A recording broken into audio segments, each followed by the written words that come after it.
Tech conferences are a testament really to the sheer pace of innovation.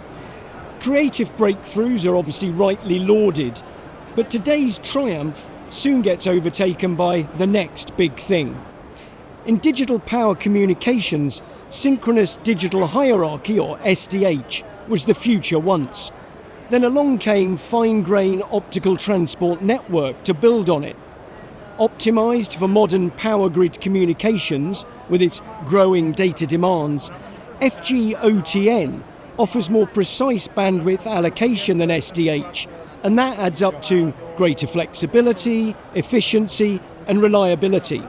So, time for two experts to tell us a bit more. My name is Bert Krabs. I'm an ITU standards expert. Hi, my name is Giovanni Masing. I'm ICT Director of Mozambique, a Mozambican power utility company. Ever since we invented optical fiber communications, we've actually been striving to get to higher and higher capacities.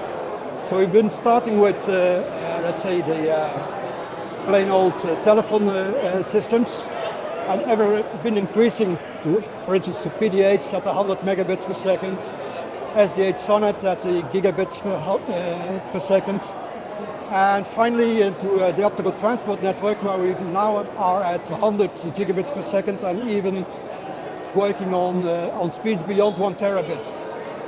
But of late, we've also been looking into ways to carry large amounts of lower capacity signals, specifically for industries and enterprise.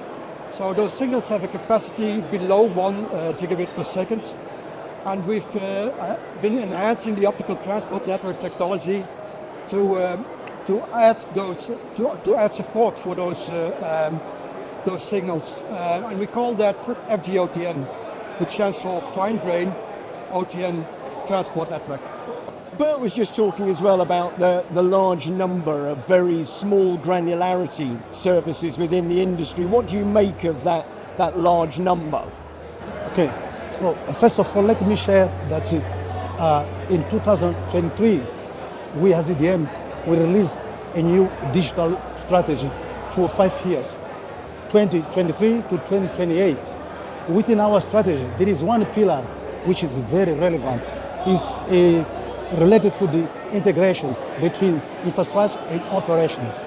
So for us to get the result of our digital strategy, we need to invest in operating and infrastructure. So we will invest in the IT and OT integration. We will invest in IoT connectivity. We will invest also in the edge computing. So for OT networks, we still have a huge amount of small granularity production control signals that goes through the SDH. So as you know, SDH has a very, very small capacity in terms of bandwidth. So for us to reach our objective of the digitalization integration, we cannot do it without a good bandwidth. So that's why using SDH now is a bottleneck for us. But presumably you've got to be investing in intelligent services as well as existing services, so you need to do both together. Definitely, that's the approach. So how will you construct your networks in the future to ensure that you're always responsive to this intelligent transformation? Okay. Well, along our infrastructure, we have many substations, and most of them, the distance between them is very long, and it needs an ultra long haul transmission to make sure that we get there. So we've been doing SDH for many years. We have expertise on SDH in terms of operating and maintaining the SDH. So that is what we're going to do for the future. So we have expertise, we have to do that, so to make sure that we avoid the high cost of learning new technologies. Well, you talked about a new technology earlier, fgOTN.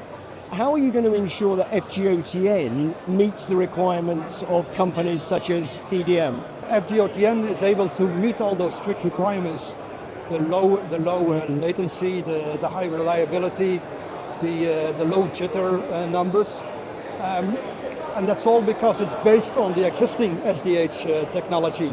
So both fgOTN and SDH are hard pipe technologies. So they basically meet the requirements as the current networks do.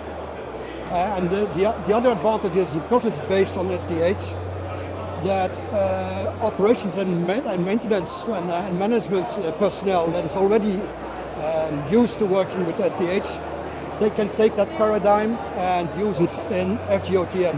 So it's basically the same operations and management as their existing networks already. But furthermore, because it's an enhancement or an extension of the optical transport network, we also automatically benefit from everything that OTN has to offer. That is the very high capacities, like I said earlier, up to the 1 terabits, but also the very long reach connections, so the single span connections that can go to thousands of kilometers, and all the intelligence tools that the OTN network has to provide. As Bert mentioned, after many years of investigation of different technology, we finally choose fgOTN as our standard for the communication. And we have piloted it, and we have also installed it in our live network.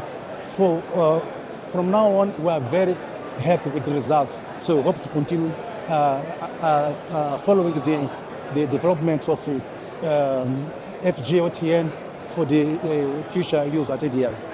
It's very striking that new technologies clearly drive applications, and those applications in turn further drive the new technologies. And it's interesting that as a representative of that new technology, fgOTN, with its kind of superior abilities, is going to be really assisting that transformation towards an intelligent industry future. So, Bert, thanks very much, and Giovanni, thanks very much. Thank you very much.